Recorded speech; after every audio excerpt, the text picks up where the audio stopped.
Hello and welcome to the podcast According to Sci-Faith, in which we will discuss topics about science and faith and whether they are compatible to one another. If you are a regular listener to this podcast, then you know that there's also a book on this topic out there from me, but currently it does only exist in German. But there are some good news because currently I'm translating the book into English with the help of AI techniques. So I hope I can publish this book in the coming October, and then there will be also an English version available. There's also some part that is already translated into English, so I thought for today's episode, just to give you a small soundbite, a small taste of what this book is about, I will talk about it, and I will not only talk about it, but I will give you a really first insight into the content of the book by giving you an audio sample of the first chapters of this book, and I really hope you enjoy it. Chapter 1: Evolution of Theories. I do not know what I may appear to the world, but to myself I seem to have been only like a boy playing in the seashore and diverting myself in now and then finding a smoother pebble or a prettier shell than ordinary, whilst the great ocean of truth lay all undiscovered before me. Sir Isaac Newton. To answer the question of the nature of theories, let's first be clear about what we are trying to accomplish in science in the first place. To do this, let's take a bit of a swing and look at the beginnings of science today. The beginning of modern science. According to legend, before Newton established his 3 axioms, he was lying under a tree when he saw an apple fall to the ground. This raised the question in his mind why this apple flew downward and not in another direction. In other words, what force moved the apple and all the other objects to fall to the ground or stay there? Obviously, Newton did not let go of this question, and he established 3 axioms to describe these forces, which are known today as Newton's 3 axioms. Now, what is an axiom? An axiom is something like the starting point of the theory. It is a set of statements postulated without proof and assumed to be valid. Every theory needs such a starting point, which will always remain without a proof. Therefore, a theory can never be considered as completely proven. From these axioms, then conclusions are drawn, which, if they refer to nature, can be confirmed in physical experiments. In Newton's case, the axioms serve to establish classical mechanics and thus form a foundation of theories based on it. From these axioms, a law of gravity could be postulated, which predicted the planetary motion in our solar system and was confirmed by astronomical observations. Is the theory proven then? Not at all. It has only been shown that the conclusions we get from the theory are consistent with our observations. However, it is quite possible that a theory may or may not make predictions that we cannot measure in experiments. In the case of Newton's law of gravity, this is exactly the case. If we observe the planet Mercury, which is closest to the Sun, more closely, we notice that its perihelion is rotating. According to Newton's laws, planets move on elliptical orbits, and the point closest to the Sun is called perihelion. A rotation of the perihelion, which results in the planets moving in rosette orbits, can be explained in part by Newton's theory of gravity, given the influence of the other planets. However, Mercury's perihelion rotates farther than predicted by calculations taking into account all known influences by celestial bodies. Therefore, it was initially assumed that there is an hitherto unknown planet called Vulcan, which is responsible for this deviation. However, this planet could not be detected even after intensive research. To explain this deviation from Newton's theory, a theory had to be found that incorporated Newton's laws but extended them so that the perihelion rotation could be explained by it. In addition, it should make further predictions which can be confirmed then experimentally. Albert Einstein succeeded in 1915 with his general relativity theory to find this extension. According to this, space, or space-time, is curved and planets move on the geodesics which describe the shortest distance between 2 points in a curved space. From this one can derive the elliptical planetary orbits as well as the perihelion notation and other previously unknown effects. Fundamental and effective theories. It should be noted, however, that this does not make Newton's theory of gravity wrong. It is, as the physicist says, merely not valid on all energy scales. What does this mean? This means that the Newtonian theory of gravitation is valid only in a certain range to describe the nature. For example, this theory is able to describe the gravitation that we experience every day here on Earth, and with a few exceptions, all gravitational effects that take place in our solar system. But if one comes to higher energies, it is to higher gravitational forces, e.g., in the environment of a black hole, the Newtonian theory of gravity loses its validity and must be replaced by the general theory of relativity. Moreover, at the atomic level, the gravitational force becomes so small that it becomes negligible compared to other forces, e.g. the electromagnetic force. Also, general relativity cannot be made into a quantum field theory, which are the theories we use to describe physics at a subatomic level. Therefore, we have not yet succeeded in describing gravity at this energy scale, and many physicists are still searching for a theory of quantum gravity today. Theories that are not valid at all energy scales are called effective theories, while a theory that is valid at all energy scales is a fundamental theory. So far, we have been able to find only effective theories in physics. One candidate for a fundamental theory is string theory, but it seems to be far from experimental confirmation. General relativity and Newton's theory of gravity are both effective theories and differ fundamentally in their interpretation. Therefore, it can be assumed that a fundamental theory will provide an interpretation that will be completely different from the previous theories while containing them within their respective energy range.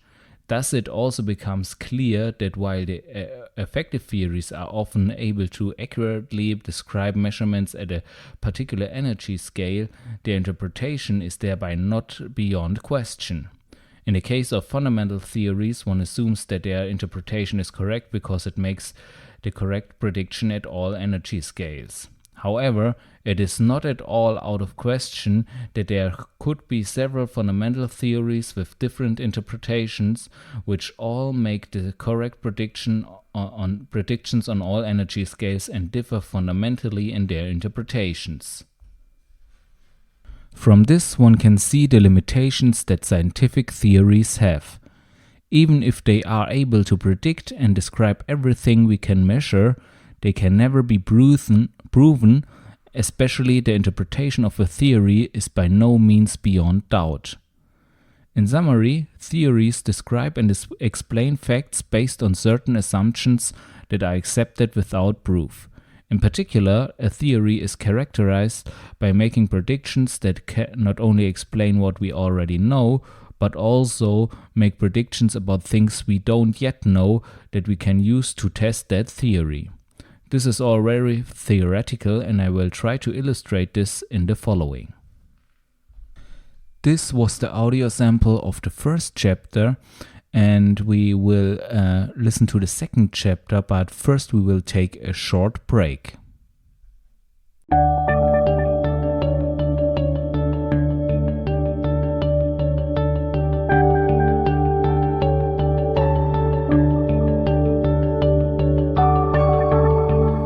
hope you liked this first part of the episode. Please don't forget to give me feedback on what you thought of this episode. You can do this directly in Spotify if you are listening on Spotify, or you visit my website sci-faith.de/en, and there you can choose the contact form to give me feedback on the podcast, on Sci-Faith, on the other content, as you like.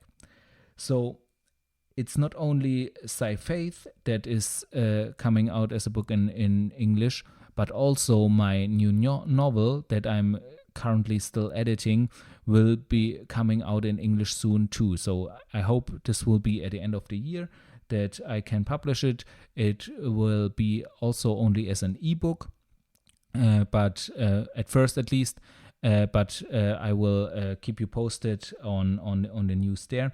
So if you want to already know the title, currently the running title is Alien Thoughts, and it is a really interesting science fiction novel, and I really hope you will get it and enjoy it. So, but I will announce it once it's out, and probably there will be also an audio sample like this one to the novel once I'm done with it. Also, if you want to know more about According to Sci-Faith or the content that I produce, I encourage you to subscribe to my Substack.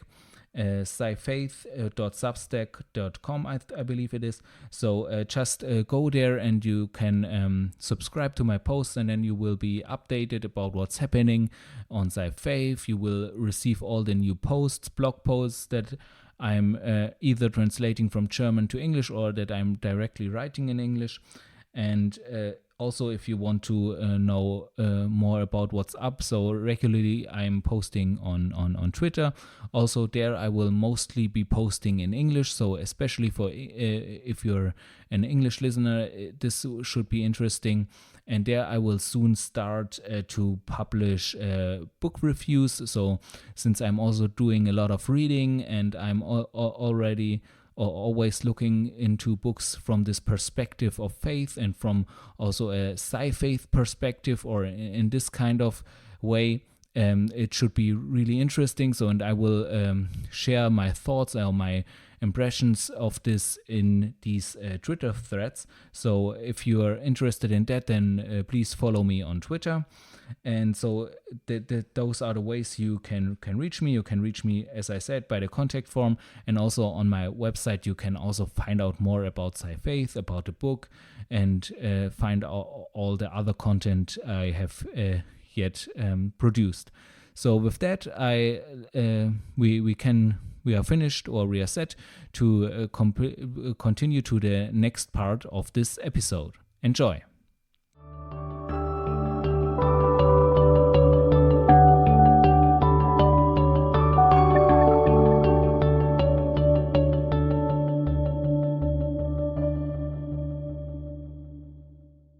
Chapter 2.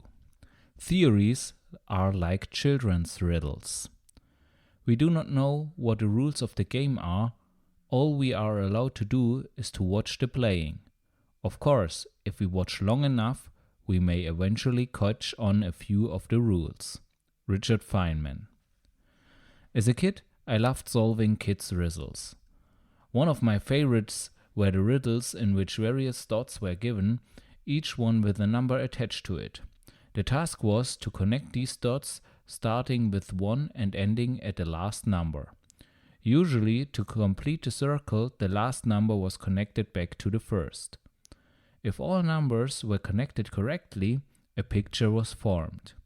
Before the numbers were connected, it was a mere accumulation of dots that did not indicate any pattern. However, by connecting the dots in the correct way, the picture underlying the riddle emerged. Scientists solve basically the same puzzle, except that the difficulty has been increased a bit. As a scientist, you have only given the individual points.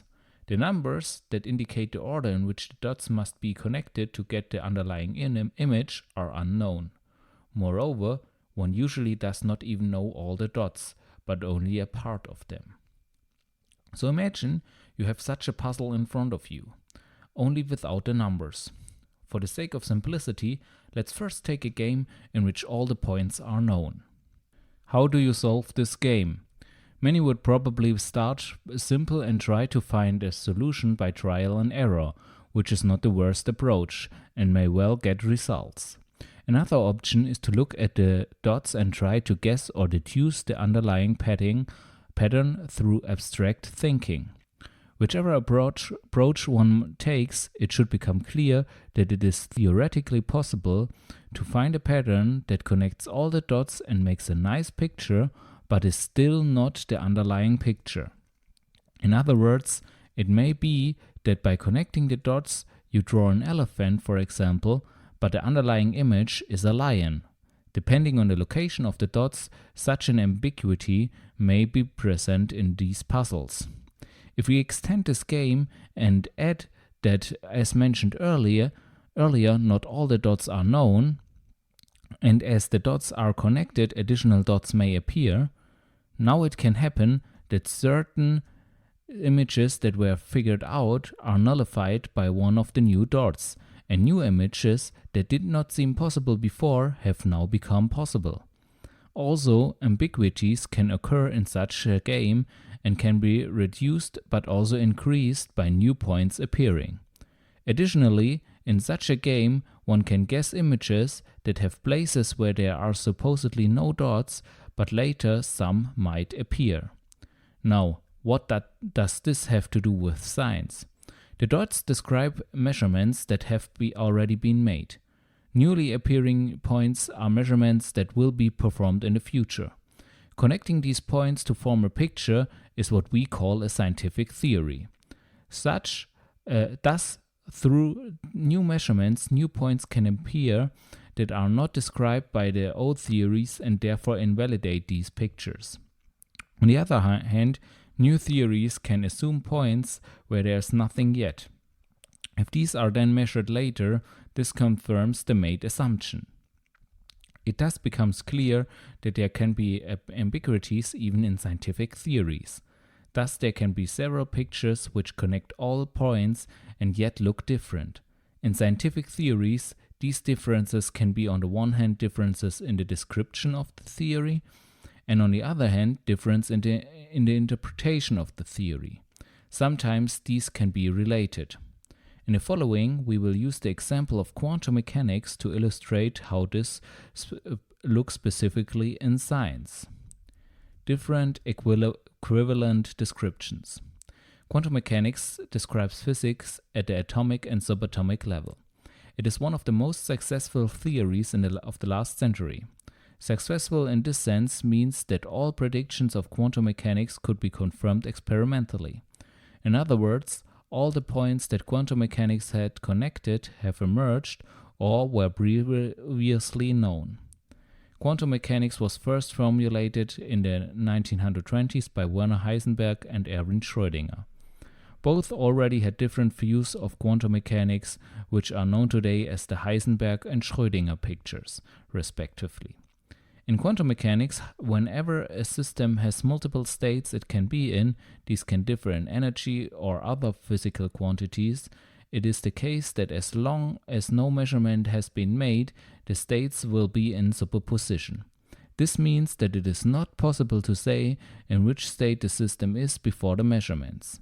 Therefore, all possible states must be considered in the calculations. Often this is formulated in such a way that the system is, so to speak, in all states at the same time, which is not completely correct. Only when a measurement is carried out, the state in which the system is determined. Before a measurement is made, and also after the measurement is made, one can therefore only give probabilities that the system will be measured in a certain state. Mathematically, this behavior is described by so-called operators acting on the states. The states are described as vectors in a so-called Hilbert space. For each physical quantity, there is a separate operator. For example, the Hamilton operator is the operator for energy. If one applies this operator to a state, one receives the energy of the respective state. This behavior describes mathematically exactly the facts described before. The operators are the mathematical version of a measuring device for the respective observable, and the vectors in Hilbert space are the respective physical states. Thus, it is possible to describe quantum mechanics by this formalism using the mathematical subfield of linear algebra. In these considerations, however, we have disregarded how the system develops over the course of time, and above all, how this can be described mathematically. There are several possibilities for this. Either one considers the states as time-dependent or the operators. Both differ only in the mathematical structure but yield the same theoretical predictions. Therefore, it is possible that one can find a mathematical transformation that transitions from one picture to the other, making both pictures equivalent. The first variant is called the Schrödinger picture, and the latter is called the Heisenberg picture. Moreover, there is also the interaction picture, respectively the Dirac picture, which is a mixture of these two. In his doctoral thesis, Richard Feynman, at the end of the 1940s, put forward another formulation of quantum mechanics, which was also equivalent to the other formulations but far more descriptive. This is the so-called path-integral formulation of quantum mechanics. In classical physics, that is the physics we are familiar with, it is such that a system always tries to minimize the energy it requires. The equations of motions of a system, that is the path along which the object of the system move, can therefore be calculated by minimizing the energy to be expended. Although in quantum mechanics a system is also concerned with minimizing the energy, Heisenberg's uncertainty principle enforces that there must be fluctuations in the range around the minimum energy. If this were not the case, position and momentum, classical momentum is a mass times velocity, of a particle would be known at any time, which the Heisenberg uncertainty principle forbids. The path integral formalism now states that in contrast to classical physics, a particle does not take the path that requires the least energy, but all possible paths that a particle can choose from A to B must be summed up and weighted. From this sum, one then obtains the probability that a particle will travel from A to B. Also with this formalism, which is so different in its description, one can show that it is equivalent to the Schrödinger and Heisenberg picture. Here, too, one can derive the one formalism from the other. This illustrates that there are different representations of a theory, but they are equivalent to each other. Different interpretations. The other way to obtain different pictures would be via different interpretations. Again, this can be well illustrated in quantum mechanics. In classical physics, if the initial condition of a system are not known, it is possible to completely determine the future and past of the system. If I know what the speed of a meteorite is moving, at what speed a meteorite is moving and in what direction, and I also know its mass and other relevant data, I can calculate whether or not it will hit the Earth. Thus, in classical physics, everything is determined by its initial conditions. Therefore, classical physics is also called deterministic. In quantum mechanics, however, this is different. Whether a particle moves from A to B can no longer be predicted. One can only state a probability that this will happen. Quantum mechanics is thus indeterministic. This provides scope for various interpretations. The most common is the Copenhagen interpretation. It states that the random behavior of quantum mechanics does not indicate that there is a deeper reality not accessible to us in which this system is determined, but that it is a basic property of nature. While this interpretation is accepted by most scientists, it is mainly because it explains according to the principle of that's just the way it is, and because our knowledge of quantum mechanics does not expand no matter what interpretation we have for it. However, I personally can imagine that the probability character of quantum mechanics is indeed anchored in nature, and therefore I am most convinced by this interpretation. However, many people do not like this indeterministic worldview, which is why other interpretations have been developed. Albert Einstein had problems with this interpretation and was a supporter of theories with hidden variables. In these theories, it is assumed that there are other variables that describe the quantum mechanical system, but that cannot be measured. These variables determine the system. This is one of the few interpretations that could be experimentally verified and is now widely considered to be refuted. Another interpretation that has become very popular is the many worlds theory.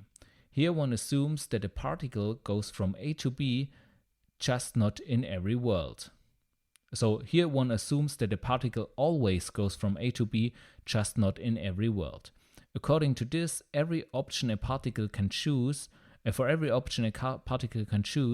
new world is created in which the particle had chosen exactly this option. Probably this theory became so popular because it allows the conclusion that in one of these parallel worlds, one is a wealthy, world-famous philanthropist who has everything that one can wish for. But if you take a closer look at this theory, I think it very quickly becomes absurd.